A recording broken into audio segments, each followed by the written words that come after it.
తాకట్లో ఉన్న మీ బంగారాన్ని విడిపించి ఆ రోజు ఆన్లైన్ రేటుకి కొంటాం. Sharma gold company. నమస్కారం, వెల్కమ్ టు సుమన్ టీవీ. నేను గీతాంజలి. ప్రస్తుతం మనతో పాటు ప్రముఖ ఆధ్యాత్మికవేత్త వైవిఎస్ఎస్ గిరిరావు గురువు గారు ఉన్నారు. వారితో మాట్లాడి ధనత్రయోదశి సందర్భంగా అమ్మవారి పూజా విధానం ఎలా ఉండాలి, ఎటువంటి నైవేద్యం అమ్మవారికి పెట్టాలి, అసలు ఏ సమయంలో ఈ ధనత్రయోదశి రోజున అమ్మవారికి పూజ చేయాలి తెలుసుకుందాం. గురుగారు నమస్కారం అండి. గురుగారు, ధనత్రయోదశి చాలా విశేషమైన పండుగ. మరి ఈ రోజున లక్ష్మీ అమ్మవారి ఆరాధన చేస్తూ ఉంటారు ప్రధానంగా. మరి అమ్మవారి ఆరాధన ఎలా చేయాలి, వివరాలు విధి విధానాలు తెలియచేయండి. తప్పనిసరిగా అమ్మా.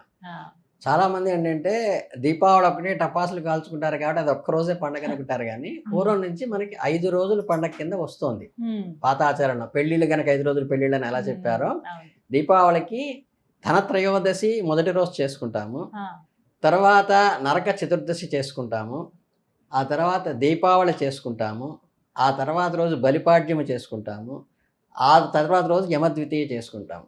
ఇవి మొత్తము కూడా 5 రోజుల పండగ దీపావళి అనేది.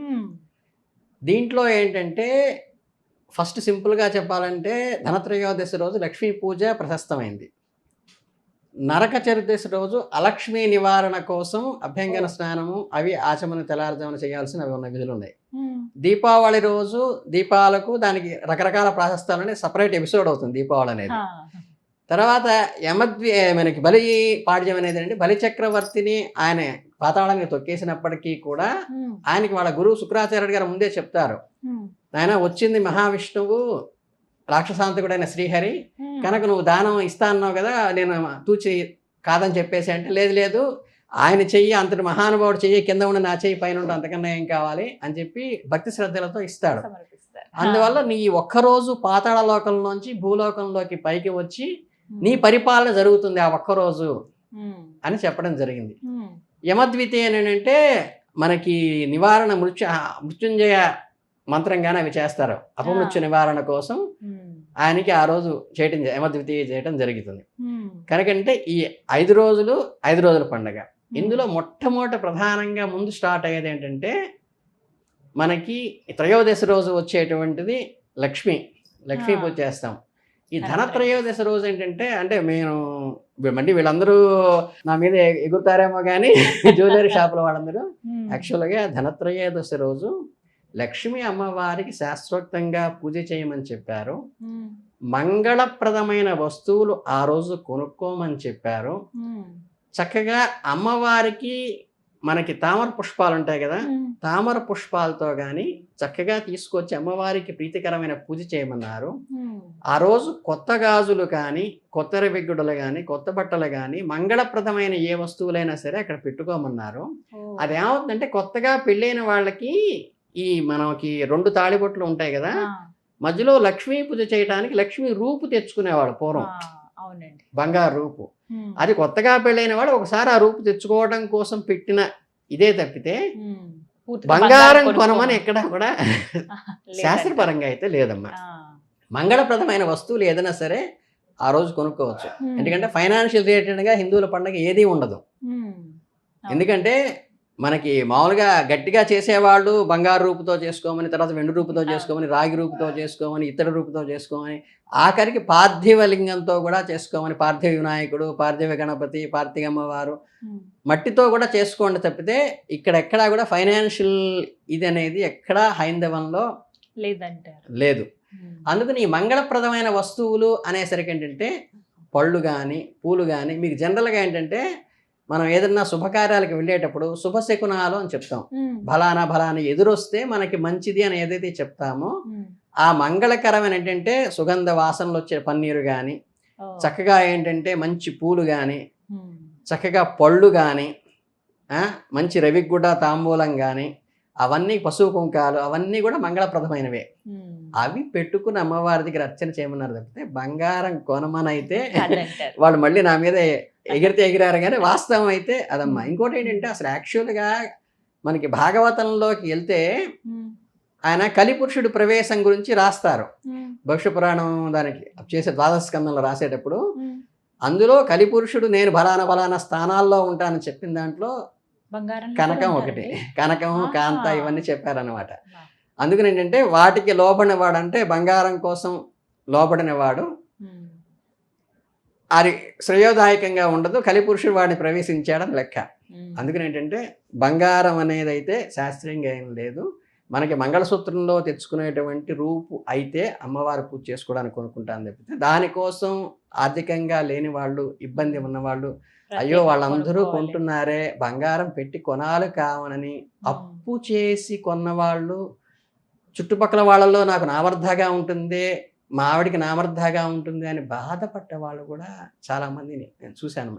ఇదేంటంటే మన ఒక రాంగ్ డైరెక్షన్లో వెళ్ళిపోతుంది. చక్కగా మనకి ఆ రోజు చేయవలసింది ఏంటంటే లక్ష్మీ సహస్రనామ స్తోత్రం కానీ, లక్ష్మి అది రాదనుకోండి లక్ష్మీ అష్టోత్తరనామం కానీ, అది కూడా రాదనుకోండి చక్కగా ఓం శ్రీం శ్రీ అయి నమః అనేది లక్ష్మీ మూలమంత్రము. దాని శుభ్రంగా ఆ మంత్రాన్ని 108 సార్లు చేసుకుంటూ కుంకుమ పూజ చేసినా సరే సరిపోతుంది. అంటే ఏంటంటే మనకి నోరు తిరగటం కోసం మనం చేసుకునేది కాబట్టి దీనికి ప్రత్యేకంగా పంతులు గారిని పిలిచి చేయించే అవకాశం ఉండదు కాబట్టి మీకు ఏదైతే కంఫర్టబుల్గా ఉంటుందో రాని మంత్రాన్ని పట్టుకుని పుస్తకం తీసుకుని తప్పులు చదివే కంటే కూడా మీ అమ్మమ్మ వాళ్ళు అత్తగారు వాళ్ళు బామ్మ వాళ్ళు చిన్నప్పటి నుంచి సహస్రనామం నేర్పించుంటే మీ సహస్రనామం వస్తే సహస్రనామం చేసుకోండి. అది రాకపోతే అష్టోత్తరం చేసుకోండి 108 నామాలు. అది కూడా రాకపోతే నేను చెప్తున్న మూల మంత్రం ఓం శ్రీం శ్రీ అయి నమః అని మా గురువు గారు మాకు ఉపదేశించినటువంటి మంత్రం. ఓం శ్రీం శ్రీ అయి నమః ఈ మంత్రాన్ని చదువుతూ ఓం శ్రీం శ్రీ అయి నమః ఓం శ్రీం శ్రీ అయి నమః అంటూ 108 సార్లు. ఇంతకన్నా సింపుల్ గా ఏమీ ఉండదు. కాకపోతే ఏమాత్రం వీలైనా ఎర్రని పుష్పాలతో ఎర్రని రెవిగుడ్డ అక్కడ పెట్టి ఎర్రని గాజులు అక్కడ పెట్టి మీరు శుభ్రంగా ఆ పసుపు కుంకాలు అమ్మవారికి పెట్టి ఎర్రని చీర ఉంటే అది పెట్టి దాంతో చేసుకోవచ్చు. తప్పితే ప్రత్యేకంగా వేలు ఖర్చు పెట్టాల్సింది, లక్షలు ఖర్చు పెట్టాల్సింది అయితే ఈ పండగకి ఏమీ చెప్పలేదు. ఇంకోటి ఏంటంటే చాలా మంది దీపావళి రోజు నుంచే దీపాలు వెలిగించడం మొదలెడతారు. కాదమ్మా, ఈ రోజు ప్రదోష కాలం నుంచి అంటే మనం 18 సాయంత్రం నుంచి 19 మధ్యాహ్నం దాకా త్రయోదశి ఉంటుంది కాబట్టి ప్రదోష కాలం వచ్చేది 18 సాయంత్రమే కాబట్టి అది కూడా సాయంత్రం 7:18 నుంచి 8:20 లోపు గనక ఆ 1 అవర్ లక్ష్మీ పూజ చేసుకుంటే చాలా ప్రశస్తము. ఒకవేళ అమ్మవారి పూజ రెగ్యులర్గా చేసే అలవాటు ఉన్న వాళ్ళు కానీ అమ్మవారి లలిత సహస్రనామం వచ్చనుకోండి లలిత చేసుకోండి, ఇబ్బంది లేదు. అలా మీకు ఇలవేలుపుగా ఏదైతే చేస్తున్నారో ఏ అమ్మవారైనా సరే అందరమ్మలు ఒకటే, మనకి భేదం కానీ అక్కడ అమ్మ స్వరూపంలో తేడా ఏం లేదు. ఇంకోటి ఏంటంటే మీకు చక్కగా మీ ఇంటికి ఎవరన్నా వచ్చారనుకోండి ఆ రోజు చక్కగా పసుపు కుంకాలు పెడుతూ ఆ ఎర్ర రవి గుడ్డ పెట్టండి వాళ్ళకి. లేదు ఎర్ర చీర ఉందనుకోండి చక్కగా అది పెట్టండి, పెడితే లేదా అమ్మవారి గుడి ఉంది పక్కన చక్కగా ఎర్ర రవిగుడ్డ ఎర్ర గాజులు తీసుకెళ్లి పసుపు కుంకాలు సమర్పించరండి. అంతకు మించి వేరే ఎక్స్పెండిచర్ ఏమి అక్కర్లేదు. మీకు ఆల్రెడీ ఎప్పటి నుంచో కొనాలని, కూతురికి ఏదో కొనాలని, కోడలికి ఏదో కొనాలని మామగారు లేకపోతే భార్యకి ఏదో కొనిపెట్టాలని ముందు నుంచి అనుకుని బడ్జెట్ ఆల్రెడీ సేకరించి ఉంటే ఆ రోజు కొనుక్కోండి. తప్పితే అందరూ చేస్తున్నారు దానికోసం అప్పు చేసి అయితే చెయ్యొద్దు. అమ్మ మనం బాధపడుతూ ఇచ్చింది ఎప్పుడు సంతోషపడదు. మహాలక్ష్మి అనుగ్రహం మీకు కలగాలంటే ఇంటి ఇల్లాలని బాధ పెట్టకుండా, ఈ సూటిపోటు మాటలు అనకుండా, విసుక్కోకుండా ఆవిడ నట్టింట్లో ఆనందంగా నా లాంటి భర్త, ఇట్లాంటి భర్త దొరకటం నాకు ఎంత ఆనందం వేసిందో అని కనుక ఆవిడ పొంగిపోతే ఆ ఇల్లు సిరులతో పొంగిపోతుందమ్మా.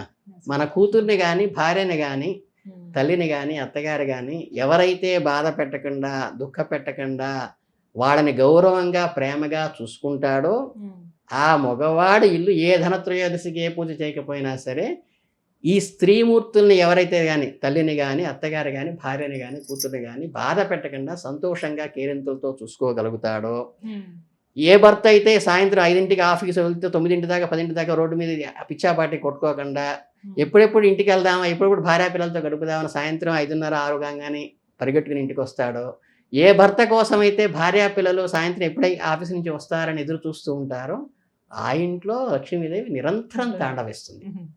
రెండోది ఏంటంటే ఆ రోజు దీపాలు చేయాల్సిన పద్ధతి ఏంటంటే మనకి సాధ్యం త్రివర్తి సంయుక్తం అన్నారు. సాధ్యం అంటే నేతితో దీపారాధన చేయమన్నారు. త్రివర్తి అంటే 3 ఒత్తులు ఏమన్నారు. సంయుక్తం అంటే మెలివేసి 3 ఒత్తులు మెలివేసి ఒక ఒత్తిగా చేసి ఆజ్యంతో చేయండి. అది మనకి 5 ఒత్తులతో చేసి ఏంటంటే మనకి చక్కగా అక్కడ దేవుడి దగ్గర ప్రదోష వాళ్ళకి దీపాలు 5 వెలిగి అక్కడే వెలిగించి 2 దేవుడికి అటు ఇటు పెట్టాలి. 2 దీపాలు 5వ తనానికి అటు ఇటు పెడతాం. పంచభూతాత్మకంగా 5వ తనానికి ఇబ్బంది కలగకుండా ఉండాలని. తర్వాత ఏంటంటే ఒక దీపం ఏమో తులసమ్మ దగ్గర పెడతాం. తులసమ్మ వారికి నమస్కారం పెట్టి ముందు ముగ్గు వేసి పసుపు కుంకాలు వేసి అక్కడ నమస్కారం పెట్టి అక్కడ పెడతాం. మిగతా 2 దీపాలు వాకిట్లో పెట్టాలి. ఇందులో చాలా మంది చేసే దోషం ఏంటంటే మనం లోపల ఉండి ఇటు నుంచి గడప మీదకి అవతలకి పెడుతుంటారు. అలా కాదు, మనం దీపాలు 2 తీసుకుని బయటికి వెళ్ళి ఇంటికి ఎదురుగ్గా మనం నుంచుని దేవాలయంలో గడప గన పసుపు రాస్తాం కదా, అలా మన గృహమే దేవాలయంగా భావించుకుని ఇదే దేవాలయంలో మా జీవితాలన్నీ వృద్ధిలోకి రావాలి అమ్మ అనుగ్రహంతో అని మన గుమ్మానికి మనం ఎదురుగ్గా నుంచి నమస్కారం పెట్టుకుని దానికి గడపకి పసుపు రాసి దానికి కుంకుమ పెట్టి దానికి అక్షంతలేసి నమస్కారం చేసి దీపాలు 2 పక్కలా పెట్టి ఆ పెట్టేటప్పుడు కూడా కింద ముగ్గు వేసి దాంట్లో పసుపు కుంకలు వేసి దాని మీద చిన్న ఆకు కానీ ప్లేట్లో కానీ దీపారాధన ఉట్టి నేల మీద పెట్టకూడదు. దీపాలు పెట్టి దాన్ని ఆరాధన చేయాలి. అంటే ఆ దీపానికి అక్షంతలేసి దీపాల దగ్గర కుంకుమ పెట్టి దీపానికి నమస్కారం పెట్టుకుంటే దీపాన్ని ఆరాధిస్తున్నాం. నమస్కారం పెట్టుకుని ఈ ఇల్లు నువ్వు స్వీకరించి ఈ ఇంట్లో మమ్మల్ని అందరూ క్షేమంగా చూడు తల్లి అని నమస్కారం ఎదురు నుంచి ఇంటికి చేసి నమస్కారం పెట్టుకుని దేవాలయంలోకి గడప దాటి లోపలికి ఎలా అడుగు పెడతాము అలా మన ఇంట్లోకి దేవాలయంలోకి ఇల్లే నా దేవాలయము అనికి నమస్కారం పెట్టుకుని లోపలికి వస్తే మీతో పాటు లక్ష్మీదేవి లోపలికి వస్తుంది. సంధ్య వేళకి చేయాలి ప్రదోషకాలకి. ఇది ప్రాసెస్. ఎందుకన్నా పెద్ద పెద్ద వేలు ఖర్చు పెట్టి చేసే పూజలు వేలు పెట్టి కొనాల్సింది అయితే ఏమీ లేదు. శాస్త్రంలో చేసుకోవచ్చు. చక్కగా వివరించారని ధన్యవాదాలు. చాలా సంతోషం.